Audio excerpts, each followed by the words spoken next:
तो बच्चों कैसे हैं आप सब। बहुत बहुत स्वागत है आपका आज की इस वीडियो में। आज की इस वीडियो में हम देखने वाले हैं बच्चों क्लास 12th का आपका जियोग्राफी सब्जेक्ट का एक प्रैक्टिस पेपर कह लीजिए, सैंपल पेपर कह लीजिए, ठीक है, या फिर जो भी प्रैक्टिस पेपर आप कहते हैं ये देखने वाले हैं बच्चों। बहुत इंपॉर्टेंट होने वाला है आपका। आपको तो पता ही होगा बच्चों, कल आपका टर्म 2 का, जी हाँ बच्चों, टर्म 2 का जियोग्राफी सब्जेक्ट का, जिसको हिंदी में आप बोलते हैं भूगोल, इसका पेपर होने वाला है बोर्ड एग्जाम का। ठीक है, तो इसीलिए हम लोग एक सीरीज चला रहे हैं जिसके अंदर हम आपको क्या दे रहे हैं, प्रैक्टिस पेपर कह सकते हैं आप इसको, सैंपल पेपर या इंपॉर्टेंट पेपर कह सकते हैं, जो कल आपका 18 मई 2022 को जो कल आपका पेपर होने वाला है, इसके लिए बहुत ज़्यादा इम्पॉर्टेंट पेपर है ये। ठीक है, इस पेपर्स की तैयारी जरूर करके जाइएगा, इसमें से काफ़ी सारे क्वेश्चंस आने की संभावना बहुत ज़्यादा है। ठीक है, तो अभी तक हमने प्रैक्टिस पेपर 12 तक कंप्लीट कर लिया है। ये हमारा प्रैक्टिस पेपर नंबर 13 है। ठीक है, और एक चीज़ और बताना चाहूँगा कि आज जो मैं आपको वीडियो दूंगा ये 13वां पेपर है, 14वां पेपर, 15वां पेपर और आपका प्लस में एक मैप। ये इस वीडियो के बाद 3 वीडियो और आएंगी आपकी। ठीक है, इन तीनों का आपको नोटिफिकेशन नहीं जाएगा, ध्यान रखिएगा। यूट्यूब एक दिन में 2 या 3 वीडियो का नोटिफिकेशन भेजता है, तो इन इंपॉर्टेंट वीडियो के नोटिफिकेशन नहीं आएंगे आपके पास। आप चैनल को चेक करते रहिए, रात तक भी आप चैनल देखिए। ठीक है, जितनी भी वीडियो है उसको 2 बार 3 बार या 4 बार देखिए, आपको बहुत मदद मिलेगी आपका जो कल पेपर होने वाला है ना उसके अंदर। ठीक है, आप खुद ही धन्यवाद करेंगे कि सर धन्यवाद, आपने ये क्वेश्चन दिए मुझे, जियोग्राफी के इतने सारे इंपॉर्टेंट पेपर में से क्वेश्चन मिल गए मुझे, और वही क्वेश्चन जो है सेम टू सेम आए हैं मेरे। ठीक है, क्योंकि मुझे नहीं लगता इतना पेपर आपको मैं प्रैक्टिस पेपर जो करवा रहा हूँ इससे बाहर जो है कुछ भी नहीं आएगा, कुछ नहीं आएगा आपका, कह सकते। ठीक है, तो चलिए वीडियो को शुरू करते हैं। तो देखिए, जियोग्राफी जो सब्जेक्ट है आपका, इसका कोड होता है 029, हिंदी में आप उसको भूगोल बोलते हैं। भूगोल सैद्धांतिक के नाम से आपका ये पेपर आएगा। ये जो पेपर होगा 2 घंटे का पेपर होगा, और साथ ही साथ ये जो पेपर होगा आपका 35 नंबर का पेपर आएगा आपका। जो बोर्ड का पेपर आएगा वो कुछ इसी पैटर्न में आएगा, यहाँ पर कुछ बातें लिखी हुई रहेंगी। ठीक है, जैसे कि यहाँ पर सीरीज लिखा हुआ रहेगा, कोई सा भी आपका XYZ कोई सा भी सीरीज हो सकता है। सेट लिखा हुआ रहेगा, जैसे कि ये जो मैं आपको पेपर करवा रहा हूँ ये सेट 1 करवा रहा हूँ। ठीक है, जो आपको पेपर मिलेगा या तो सेट 1 मिलेगा, 2, 3 या फिर 4। बेसिकली ये 4 सेट आते हैं, और ये चारों सेट का पेपर मैंने आपको करवा रखा है, 2-2 बार करवा रखा है। ठीक है, अब तीसरा बार मैं करवा रहा हूँ सेट 1। ठीक है, सेट 1 मैंने आपको 2 बार करवा दिया है, सेट 2 भी करवा दिया 2 बार, 3 भी, सेट 3 भी करवा दिया 2 बार, सेट 4 भी 2 बार करवा दिया। अब तीसरे बार मैं आपको सेट 1 करवा रहा हूँ, फिर 2 आएगा, सेट 2, फिर सेट 3 आएगा। ठीक है, तो ये है, तो ये पेपर जो मैं आपको करवा रहा हूँ यहाँ पर ये इस तरह सीरीज होगा, सेट 1 है, कोड नंबर इस तरह से लिखा हुआ रहेगा, रोल नंबर के लिए इस तरह से सेक्शन दिया हुआ रहेगा, और कुछ बेसिक बातें यहाँ पर आप देख सकते हैं। नीचे चलते हैं तो बताया गया कि इस पेपर के अंदर 8 आपको मुद्रित पृष्ठ देखने को मिलेगा। मुद्रित पृष्ठ बोले तो प्रिंटेड जो पेजेस है, खाली पेज को छोड़ करके 8 आपको पेज आपको प्रिंट हुआ मिलेगा, जिस पर क्वेश्चन एंड आंसर, क्वेश्चन वगैरह जो आपके प्रिंट होंगे। ठीक है, उसके बाद एक मैप भी आपको देखने को मिलेगा। मैप वाला क्वेश्चन आपको पता है जियो में आता है आपका, चाहे वर्ल्ड मैप आए या फिर भारत का आए। नीचे चले तो बताया गया, जांच लीजिए कि 10 ही क्वेश्चन पूछा हुआ है इसके अंदर, क्योंकि जियोग्राफी का जो आपका पेपर आएगा इसमें 10 क्वेश्चन आपसे पूछ जाएंगे। नीचे चले तो 15 मिनट का टाइम आपको अलाउ किया जाएगा पढ़ने के लिए, पेपर को पढ़ने के लिए। और नीचे चले तो यहाँ पर सामान्य निर्देश हिंदी में आप देख सकते हैं। अगर इसको आप पढ़ना चाहते हैं तो वीडियो को पॉज करके सामान्य निर्देश पढ़ सकते हैं हिंदी में। मैं आपको इंग्लिश में सामान्य निर्देश बता देता हूँ, बहुत इजीली आपको समझ में आ जाएगा। याद रखिएगा सामान्य निर्देश अपना। इंग्लिश में इसको बोलते हैं जनरल इंस्ट्रक्शन। जो आपका क्वेश्चन पेपर है वो डिवाइड होगा, विभाजित होगा, बटा हुआ होगा 5 सेक्शंस, 5 खंडों के अंदर। Section A, B, C, D और ई। सेक्शन ए जो होगा इसमें टोटल होंगे 4 क्वेश्चन। ठीक है, एक अथवा वाला क्वेश्चन मिला दिया जाए तो। ठीक है, और इसके अंदर आपसे क्वेश्चन पूछे जाएंगे, वेरी शॉर्ट आंसर टाइप जो क्वेश्चन होते हैं वो पूछे जाएंगे। 2-2 नंबर के जो क्वेश्चन होते हैं वो पूछे जाएंगे। तो कोई आपको 3 क्वेश्चन अटेम्प्ट करना है। 6 नंबर का आपका ये सेक्शन होगा। सेक्शन बी में आपका एक क्वेश्चन होगा, चौथा क्वेश्चन जो स्रोत आधारित प्रश्न होगा आपका।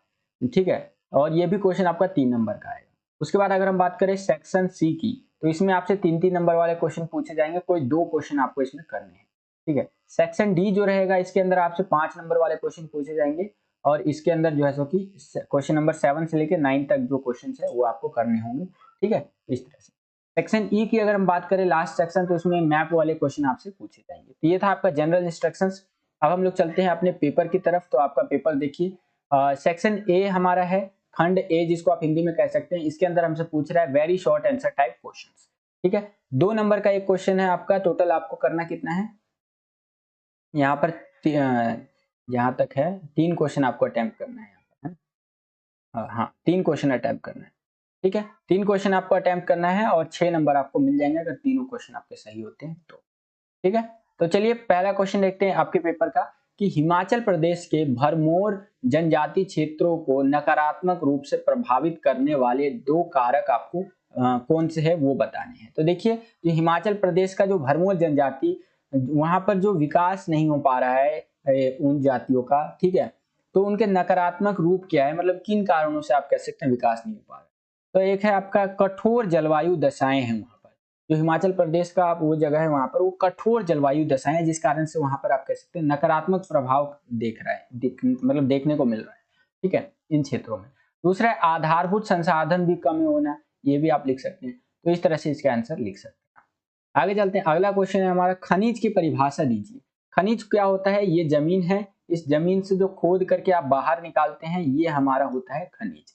ठीक है, तो खनिज क्या होता है ना, एक खनिज जो है ना, ये प्राकृतिक पदार्थ है, या कह लीजिए वह प्राकृतिक पदार्थ है जिसमें निश्चित रासायनिक व भौतिक गुण होते हैं। ठीक है, इनकी उत्पत्ति का आधार अजैविक, कार्बनिक या अकार्बनिक हो सकता है। ठीक है, ये डेफिनेशन है 2 लाइन की, याद रखिएगा, आपसे पूछ सकता है। नीचे चलते हैं, इसी में एक अथवा में क्वेश्चन पूछ रखा है आपसे कि अगर आपको ऊपर वाला क्वेश्चन नहीं आता है तो आप नीचे वाला ये क्वेश्चन कर सकते हैं। ठीक है, कि भारत का सर्वाधिक महत्वपूर्ण कोयला क्षेत्र गोंडवाना कोयला क्षेत्र है। ठीक है, यह क्षेत्र किस नदी की घाटी में स्थित है, और यहाँ पर इस क्षेत्र के सबसे बड़े कोयला क्षेत्र का क्या नाम है। तो ये जो क्षेत्र है ये दामोदर नदी घाटी में स्थित है। ठीक है, और झरिया कोयला क्षेत्र के अंदर आप इसको लिख सकते हैं, इस कोयला क्षेत्र का नाम झरिया झारखंड में पड़ता है। आगे चलते हैं, अगला क्वेश्चन देखिए हमारा 13वां क्वेश्चन है, कि भारत में कोयला निक्षेप मुख्यतः किन शैल क्रमों में पाया जाता है। तो कोयला निक्षेप 2 भूमिगत कालों की शैल क्रमों में पाया जाता है, और गोंडवाना और टर्शियन निक्षेप में पाया जाता है। तो इस तरह से आप इसका आंसर लिख सकते हैं। आगे हम आ गए हैं सेक्शन बी के अंदर, जिसको हिंदी में आप खंड बी भी बोलते हैं। इसमें आपसे सोर्स बेस्ड क्वेश्चन यानी कि स्रोत आधारित क्वेश्चंस पूछेगा, मैंने आपको पहले भी बताया था बच्चों। क्वेश्चन नंबर हमारा है 4। दिए गए स्रोत को ध्यान से पढ़िए और जो प्रश्न दिया गया उनका उत्तर दीजिए। 3 नंबर का आता है, ये ध्यान रखिएगा। तो स्रोत हर बार यूनिक आएगा। जो मैंने आपका प्रैक्टिस पेपर 1 से लेके जो आपको मैंने 10 तक प्रैक्टिस पेपर करवाया है, उसमें काफी सारे स्रोत करवा दिए हैं। तो उन वीडियोस को देखिएगा, उसमें आपको बहुत यूनिक तरह के स्रोत देखने को मिलेंगे, जो कि आपके एनसीईआरटी से ही लिए गए हैं, बाहर से नहीं है। एनसीईआरटी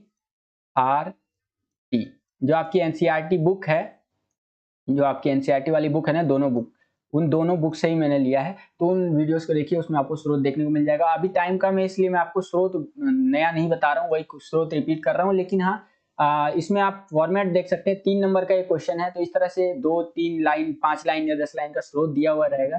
ठीक है, इसको पढ़ना है, हिंट लेना है, और इसी आधार पर आपसे 3 क्वेश्चन पूछेगा। यहाँ पर आप देख सकते हैं तीनों 1-1 नंबर का क्वेश्चन होगा। टोटल इसमें आपसे जो हमारा 4th क्वेश्चन है स्रोत आधारित, इसमें आपसे 3 नंबर का क्वेश्चन पूछेगा। ठीक है, तो 1-1 नंबर के हमारे 1 + 1 + 1। ठीक है, इस तरह से 3 नंबर बनता है। तो 1-1 नंबर के क्वेश्चन है, तो इस तरह से आपको उत्तर देना होगा। तो 3 नंबर अगर आप तीनों का सही उत्तर देते हैं, 3 नंबर आपको मिले। आगे चलते हैं, अब हम लोग सेक्शन सी की बात कर लेते हैं, जिसमें खंड सी भी बोलते हैं। इसमें आपसे शॉर्ट आंसर टाइप क्वेश्चन पूछे जाएंगे। ठीक है, लघु उत्तर आधारित प्रश्न जिसको आप कहते हैं। 3-3 नंबर के 2 क्वेश्चन अटेम्प्ट करने हैं आपको, 6 नंबर आपको मिल जाएगा अगर आप दोनों क्वेश्चन सही अटेम्प्ट करते हैं तो।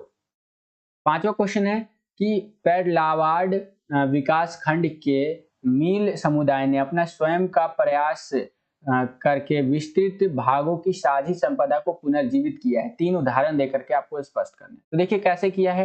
प्रत्येक परिवार ने साझा संपत्ति में एक पेड़ लगाकर उसकी देखभाल की है। यह है, प्रत्येक परिवार ने चारागाह भूमि पर चारा घास को बोया है तथा 2 वर्ष तक उसकी सामाजिक घेराबंदी भी की है। अगला है, पशुओं की खुली चराई पर रोक लगाकर पशुओं के आहार हेतु नादों की स्थापना की है। खुले तौर पर नहीं चरने दिया है पशुओं को, वो उन नादों का एक खाने का बर्तन होता है, एक तरह से समझ सकते हैं, पशुओं के लिए। तो इस तरह से आप इसका आंसर लिखें। अगला क्वेश्चन है, छठा क्वेश्चन, कि भारत में ग्रामीण क्षेत्रों में जनसंख्या का प्रवाह शहरों की ओर बढ़ता जा रहा है। मतलब भारत की जो ग्रामीण क्षेत्र है ना, उससे जनसंख्या का जो प्रवाह है वो शहरों की ओर बढ़ता जा रहा है। तो इसके लिए उत्तरदायी कारकों को स्पष्ट करना है। क्वेश्चन ये पूछ रहा है कि जो गांव से लोग शहरों में क्यों प्रवास करते हैं, तो कारण आपको बताना है बच्चों। तो यहाँ पर आप समझिए बच्चों, भारत में नगरीय क्षेत्रों में मजदूरों की मांग अधिक रहती है। जहाँ पर नगर है, दिल्ली, मुंबई, चेन्नई, कोलकाता, महाराष्ट्र, इन सब जगहों पे क्या है कि जो आपका मजदूर है, इनकी डिमांड बहुत रहती है। ठीक है, इसीलिए नियमित व अच्छी मजदूरी की आस के लिए गांव से शहर की ओर पलायन करते हैं लोग। गांव से सोचते हैं गांव में एक दिन काम करता हूँ 300 रुपया मिलता है, बाहर जाकर काम करूंगा एक दिन में 500 मिलेगा, 200 रुपये पर डे ज्यादा। ठीक है, 15,000 का महीना कमाऊंगा, अच्छे से काम करूंगा, इसलिए लोग लालच में आ जाते हैं और आ जाते हैं बाहर। भारत में ग्रामीण क्षेत्रों की अपेक्षा शहरों में शिक्षा, स्वास्थ्य, रोजगार के अच्छे अवसर मिलते हैं। लोग अपनी और आकर्षित करता है। मतलब भारत में देखा जाए तो शहरों में, जैसे दिल्ली में देखिएगा, दिल्ली की बात करूं तो यहाँ पर आपको वर्ल्ड क्लास स्कूल मिलेंगे। सरकारी स्कूलों की बात कर रहा हूँ। आपको जो जो भी मिलेगा, मतलब कॉलेज मिलेगा, अच्छा मिलेगा। और स्वास्थ्य के लिए जो भी चीजें मिलेंगी, हॉस्पिटल वगैरह अच्छा मिलेगा, ट्रांसपोर्टेशन अच्छा है। तो यही सभी चीजें ना लोगों को आकर्षित करता है कि भाई चलो दिल्ली चलो, दिल्ली चलो, यहाँ पर सारी चीजें फ्री मिलेगी। दिल्ली में फ्री भी है और अलग अलग राज्यों में सारी चीजें अच्छी मिलती है। शहरों की बात करें तो इसीलिए गाँव से लोग शहरों में आना पसंद करते हैं। गाँव में गरीब व भूमिहीन लोगों के साथ सामाजिक भेदभाव और जातीय संघर्ष भी इन लोगों को शहर की ओर पलायन के लिए मजबूर करते हैं। गाँव में ऐसे लोग हैं जिनके पास भूमि नहीं है, भूमिहीन लोग हैं। ठीक है, सामाजिक भेदभाव देखने को मिलता है। भाई तू चमार है, तू दुसार है, तू डोम है, तू नीची जाति का है, तू मेरे साथ कैसे बैठ सकता है। लेकिन शहरों में ऐसा कुछ नहीं है भाई। शहरों में सारे मिलजुल करके रहते हैं, इतना कोई नहीं देखता, क्योंकि काम से मतलब रहते हैं। तो ये शहरों में इसीलिए भी लोग आना पसंद करते हैं। ठीक है, तो ये कुछ पॉइंट्स है, आई होप कि आपको समझ में आया होगा। और ये 3 नंबर का क्वेश्चन इस तरह से आप हैंडल कर सकते हैं, इस तरह से लिख सकते हैं। आगे चलते हैं। अगला इसी में चॉइस में दे रखा है, अथवा में दे रखा है कि अगर आपको ऊपर वाला क्वेश्चन नहीं आता तो नीचे वाला क्वेश्चन आप कर सकते हैं। क्वेश्चन है, स्वेज नहर पर टिप्पणी कीजिए। आप स्वेज नहर के बारे में जो जो चीजें आपको पता है वो बता सकते हैं। बहुत इजी है, मैंने कई बार आपको करवा रखा है। स्वेज नहर की विशेषताएं लिख दीजिएगा। इस नहर का निर्माण 1869 में मिस्र में हुआ था। ये नहर भूमध्य सागर को लाल सागर से जोड़ती है। ठीक है, और कुछ बातों की अगर हम बात करें तो ये नहर 180 किलोमीटर लंबी है तथा 11 से 15 मीटर गहरी है। इस नहर के द्वारा यूरोप तथा दक्षिणी एशिया व ऑस्ट्रेलिया के मध्य की दूरी को उत्तर द्वीप मार्ग की तुलना में कम हुई है। इस नहर में प्रतिदिन 100 जल यान आवागमन करते हैं। नील नदी से नौगम्य ताजे पानी की नहर जो है वो भी स्वेज नहर से मिलती है। तो इस तरह से जो बेसिक बातें हैं वो आप लिख सकते हैं। अगला क्वेश्चन आते हैं। अब हम लोग आ गए हैं सेक्शन डी में। इसको हिंदी में आप बोलते हैं खंड डी। इसके अंदर आपसे लॉन्ग आंसर टाइप क्वेश्चन पूछे जाएंगे, यानी कि दीर्घ उत्तरीय प्रश्न। ठीक है, 3 क्वेश्चन आपको अटेम्प्ट करना है। 5 नंबर का एक क्वेश्चन है। टोटल आपको 15 नंबर मिल जाएगा अगर आपने 5 नंबर के जो 3 क्वेश्चन आप लिख रहे हैं वो सही लिखते हैं तो 15 नंबर का आपका ये सेक्शन है, सेक्शन डी। क्वेश्चन नंबर 7वां है कि पहाड़ी क्षेत्रों के विकास के लिए नियोजन करते समय किन बातों का प्रमुखता से ध्यान दिया जाता है। ठीक है, तो यही क्वेश्चन है कि पहाड़ी क्षेत्रों के विकास के लिए नियोजन करते समय, यानी कि जब पहाड़ी क्षेत्रों का हम लोग विकास की बात करते हैं तो हम लोग ये क्या क्या चीजें ध्यान देते हैं कि भाई कैसे डेवलपमेंट हो सकता है। ठीक है, तो किन बातों की प्रमुखता से मतलब ध्यान दिया जाता है, प्रमुखता पे ध्यान दिया जा सकता है, इस तरह से आप कह सकते हैं। तो देखिए किस तरह से आपको इसका आंसर लिखना है। इस क्वेश्चन का 5 नंबर का क्वेश्चन है बेसिकली। पहाड़ी क्षेत्रों के विकास के लिए नियोजन करते समय वहां की भू आकृति, पारिस्थितिकी, सामाजिक एवं आर्थिक परिस्थितियों को ध्यान में रखा जाता है। जब भी पहाड़ी क्षेत्रों के विकास की बात हो या इस तरह से बात हो तो वहां की जो भू आकृति है, कैसी जमीन है, वहां पे उबड़ खाबड़ रहेगी, जाहिर सी बात है। फिर भी किस टाइप से उन चीजों का ध्यान रखते हैं, वहां का समाज किस तरह से, आर्थिक परिस्थितियां किस तरह से, उन सबको ध्यान में रखा जाता है। इसके अतिरिक्त अगर हम बात करें तो निम्नलिखित बातों का भी ध्यान रखा जाता है। और किन किन बातों का ध्यान रखा जाता है यहाँ पर आप समझिए। सभी लोग लाभान्वित हो, यानी कि जितना भी जो भी काम किया जा रहा है जिससे कि सबको फायदा हो। केवल प्रभावशाली अथवा साधन संपन्न व्यक्ति ही नहीं, यानी कि सभी को फायदा होना चाहिए, केवल वैसे आदमी को फायदा ना हो जिससे कि जो अमीर है केवल उसको ही फायदा ना हो। साधन संपन्न मतलब अमीर वाली आदमी। स्थानीय संसाधनों और प्रतिभाओं का विकास हो। स्थानीय लेवल पे, लोकल लेवल पे जो संसाधन है उनका विकास हो, और जितने भी प्रतिभा है, जितने भी उनके अंदर टैलेंट है उसका विकास हो, डेवलपमेंट हो। ठीक है, जीविका निर्वाह अर्थव्यवस्था को निवेशोन्मुखी बनाना। ठीक है, यानी कि जो उनकी जीविका है जिससे उनकी अर्थव्यवस्था चल रही है उनको निवेश मुखी बनाना, यानी अच्छा इन्वेस्टमेंट करे उसके अंदर और अपनी जीविका, अपनी अर्थव्यवस्था को आगे बढ़ाए। ठीक है। अंतः प्रादेशिक व्यापार में पिछड़े क्षेत्रों का शोषण ना करना, जो हमारे पिछड़े क्षेत्र है उनका शोषण नहीं करना चाहिए। तो इस तरह से वहां की बातें कर रहा है पहाड़ी क्षेत्रों। पिछड़े क्षेत्रों की बाजार व्यवस्था में सुधार करके श्रमिकों को लाभ पहुंचाना, वहां की जो बाजार व्यवस्था है उसको अच्छा करना, और जो श्रमिक है, जो मजदूर है, उनको लाभ मिलना चाहिए। पारिस्थितिकीय संतुलन बनाए रखना, जो हमारा एक पारिस्थितिकीय संतुलन बना हुआ है ना, उसको बनाए रखना। तो इस इन चीजों का ध्यान रखा जाता है जब हम लोग बात करते हैं पहाड़ी क्षेत्रों के विकास के लिए नियोजनाएं या योजनाएं बनाई जाती है उस समय। ठीक है। तो अब क्या कोई क्वेश्चन समझ में आ गया होगा। आगे चलते हैं। अगला क्वेश्चन है 8वां क्वेश्चन कि ऊर्जा के अपरंपरागत स्रोत अधिक आरंभिक लागत के बावजूद अधिक टिकाऊ, पर्यावरण अनुकूल तथा सस्ती ऊर्जा उपलब्ध कराते हैं। कथन की जांच कीजिए। जो ऊर्जा के अपरंपरागत स्रोत है, जैसे सोलर ऊर्जा आप कह सकते हैं, पवन ऊर्जा, भूतापीय ऊर्जा, इससे हमें ज्यादा सस्ता पड़ता है और टिकाऊ भी है। तो इस चीज को आपको एक्सप्लेन करना है। जाहिर सी बात है, मैंने पहले भी आपको बता रखा है।